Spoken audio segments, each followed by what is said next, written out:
Jesus says, "The preparations for war are almost complete. Do not judge, help me." April 17th, 2015. Words from Jesus through Sister Claire, spoken by Jackie.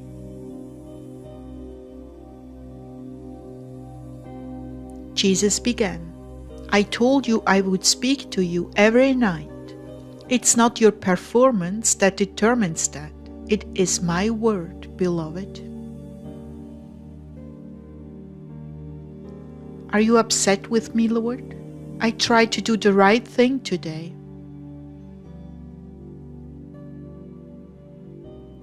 No, my love, I'm not. I followed your reasoning very well, but I do wish you didn't go to the store. Saint Ezekiel, if you have to, yes. Things are drawing to a close in preparation for this war. I want you to be well aware that it could break on you at any moment. I want you to remind people about Miami. You have many newcomers who are not aware of those prophecies. Here a short insight into the vision regarding Miami. Nuclear annihilation of Miami followed by nuclear attacks on American cities. I was not shown other parts of the world, except that the attacks were in some way instigated from northeastern Europe, and the missiles originated in the Middle East. Whether they were fired from there or were operated by Middle Easterners was not clear. More in the message, nuclear annihilation of Miami will precede the rapture.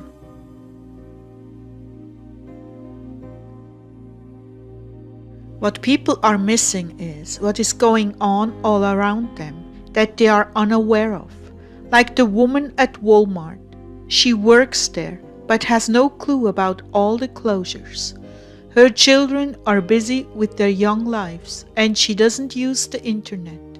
She doesn't see. They're counting on this to take everyone by surprise. They're so used to saber rattling that the news is just more blah blah blah blah blah.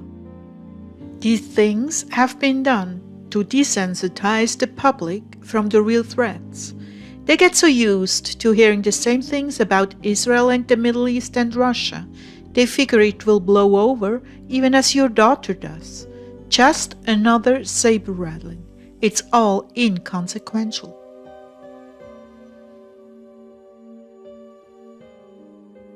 There's nothing you can do to change that. As you've noticed, when you tell them what's going on, they just look at you with a blank stare. This town is very provincial, which is to its benefit, for it is considered one of the safer places to be, preserved for vacationing. In fact, many places in the US are tourist destinations, and the wealthy government officials have set them out to be mostly untouched, so they can continue to be used for that purpose. Even their children frequent this place. What I'm trying to say is that this place has a degree of protection. It is out of harm's way. Areas that are most dangerous are crossroads of major highways. Key points in transportation will be secured very quickly. Out-of-the-way locations will be for the most part ignored unless it is discovered that there are hostiles living there.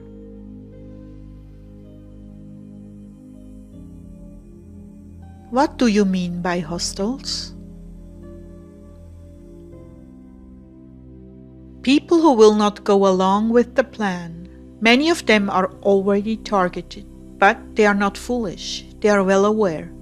This place, above all others, will be less traumatic. However, the effects of CERN will be experienced all over the world, and the only protection is their closeness to me. Most of the church body is sound asleep and has no idea what they are facing or how to cope with it. That is why I'm sending revival such as has never been seen on earth. And as usual, This has not been taken into consideration, for I will visit members of the armed forces and turn them against the evil they have been prepared to carry out. All persons, with exception of those made by men, will get the opportunity to change course. There will be a great falling away from the military, as ordinary men see what is being done to their country, their mothers, fathers, grandparents. They will be struck deeply in their conscience and foil many maneuvers to further destroy this country.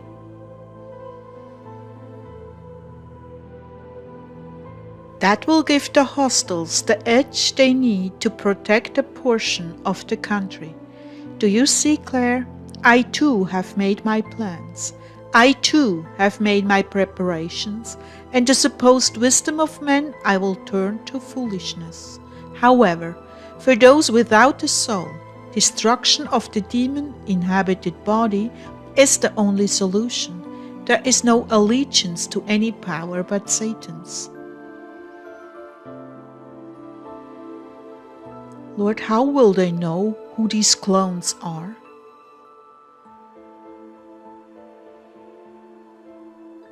The eyes are the window to the soul. A soulless body will have dark, dark eyes, not a glimmer, only steely cold blackness. So cold, so evil, you can feel it, much like you have both encountered in exorcisms and deliverance. When the evil spirit is in control, the eyes become like black marbles.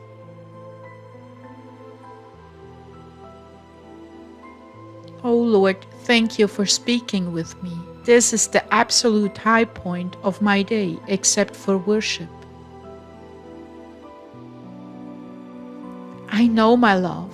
That is why I assured you. It is not your performance that makes this possible, it is my mercy and nothing more. I love the sweet little flock I've sent you, soul by soul. I love them dearly, and it is my great desire to speak with them every day. Oh, how I love them, and what I will leave behind for others will be invaluable in building their faith. There will be a great harvest from these messages, and I will have many followers who will be strengthened.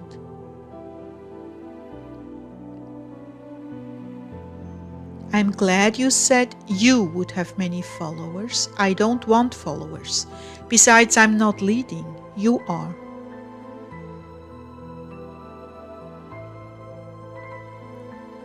This is very true, but nonetheless you will be misunderstood by those who have hidden agendas, jealousies, and just refuse to open their hearts.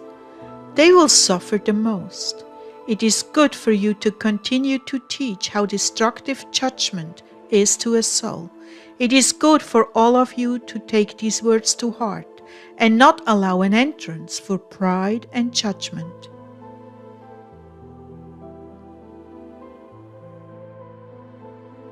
My children, I've warned you again and again about judging. But when you judge my prophets, you incur serious repercussions in your life immediately. You will find that the results will be immediate because I'm trying to break you of this wicked habit. Do you understand? When you judge others, and especially my vessels unto honor, that you invite in a host of demons to sift you and your family?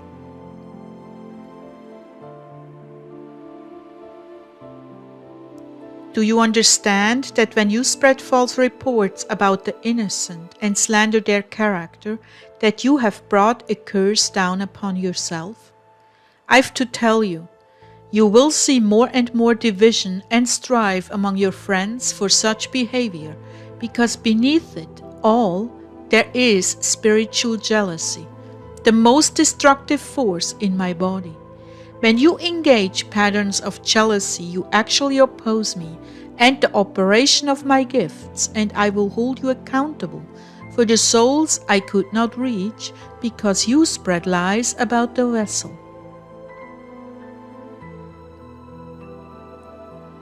1 Corinthians 1:10. I appeal to you, brothers and sisters, in the name of our Lord Jesus Christ, that all of you agree with one another in what you say, and that there be no divisions among you, but that you be perfectly united in mind and thought.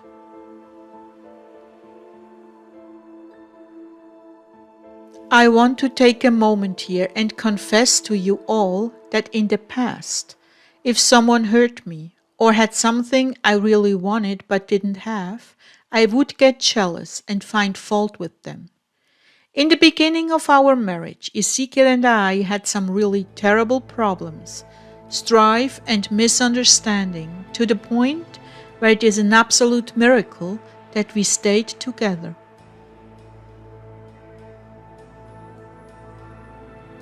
Some of you to this day have strife with your spouse. You don't have peace but constant quarreling. I must say that's the way it was for us. Then one day the Lord revealed to us the cause of this. We had been discussing people between the two of us and downgrading them. That opened the door for Satan to sift us. So we tried to stop. May I say, every time we harbored judgment in our hearts or opened our mouth with just a hint of judgment, something bad would happen and we'd get into a fight. It soon became evident we were opening the door for the demons by the sin of judgment. Why do you suppose the Lord waited until I was 68 before He used me in ministry? Because it took us a very long time to love others and consider them better than ourselves. He hates calumny more than anything I can think of. At least if you murder someone, they are no more. Their lives are over. But when you invent stories about others, you deprive the Lord of the good He wanted to do with that vessel that continues living. It's as if you did murder them, because to those you've spread lies about them, they might as well be dead. They can't do any good because you've destroyed their reputation.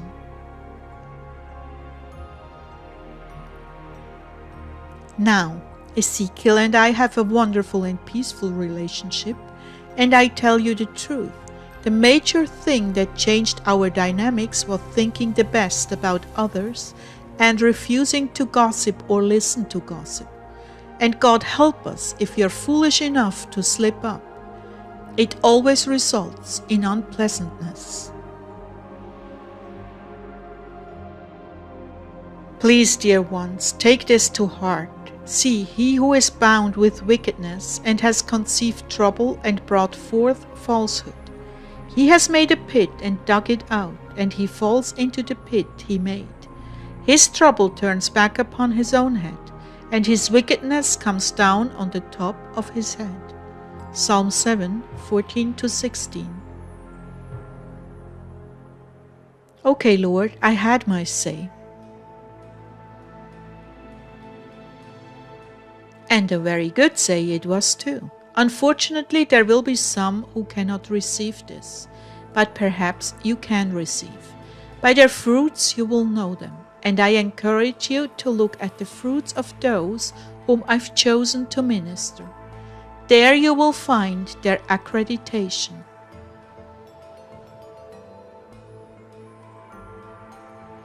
But I want to warn you, dear ones, there will be such disorder in the future that people will long for answers and be willing to listen. To those of you who are my remnant, these will be the days you've always dreamt of. Hungry hearts reaching out for truth. Once earthly comforts and consolations are removed, once lives are put at risk and chaos breaks out, those who would not seek me until they found me will reach out and be eager to be added to the kingdom, even if it means their head. Now I have one more word for you. Persevere in holiness up until the final hour. Do not consider anything of this world worthy of compromising your integrity. I know you are all suffering more in these days than you have in the past. for multitudes of reasons. Each of you are carrying a heavier cross. This is my doing. Do not try to wiggle out of it. I need your sacrifices and fast offerings to rescue those who are marginal. Those who are just biding their time in the world figure things will go on forever and they don't have to look at who they are before me. These are the ones we are fighting for now. Claire, some of your children are in this group. For many of you, it is children, grandchildren, husbands, wives, dear friends, and distant relatives. You have tried over and over again to get their attention, but your words sailed by them in the wind. Still, I'm working with them on a level you cannot see or sense. It is hidden to you. Part of the reason for this is that I don't want you to step in and spoil it. There is much resistance built up to you, and I'm speaking to their hearts in a totally different way.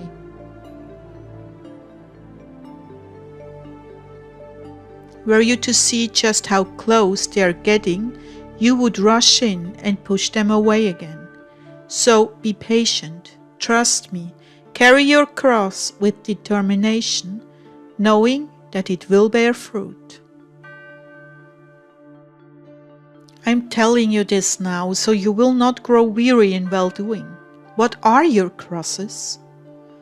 Surely people who mock you. Inconveniences like flat tires, frustrations when things aren't working for you, mental and spiritual pain, when you are travailing for others and they simply show no signs of conversion. You mothers and fathers are suffering greatly because the world is so enticing to your children, you just can't compete with it or their peers. Mental health, depression, anxiety. Some of you are carrying almost unbearable crosses. Cry out to me and I will strengthen you. And last but not least, in any sense of the word, physical pain and illness. For those of you who have chronic conditions that refuse to yield to prayer and positive confession, that by my stripes you are healed, to those of you I say indeed, you are suffering for me. Indeed you are bringing forth the sweet fruit of conversion that you will see on that day, rather than being steeped in condemnation from the inside or outside. You are not healed because there is sin in your life, because you lack faith, because you aren't right with God.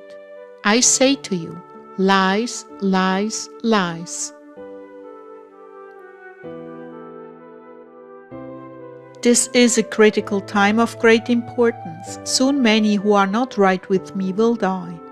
I'm pouring out graces right now to bring them to me before it's too late. I am receiving your suffering as a fast offering. You have longed to serve but feel frustrated because of illness incapacitating you.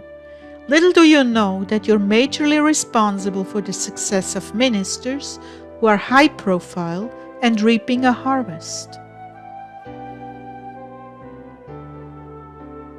Little do you know that I've chosen you because you love me and are willing to suffer anything for me.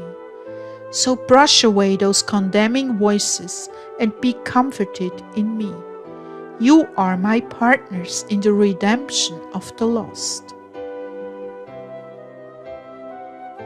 My brides, I truly adore each and every one, and if you feel your cross is heavier than the ones others are carrying, understand, it is your great love for me that enabled me to place this cross on your back. You are indeed my powerful army of intercessors, and someday you will be shocked to see exactly where the credit goes for conversions. It will be substantially shared with those who delivered the message. I bless you all now with increased patience, vigor, courage, and strength to continue in this way until I relieve you of the burden and take you to myself.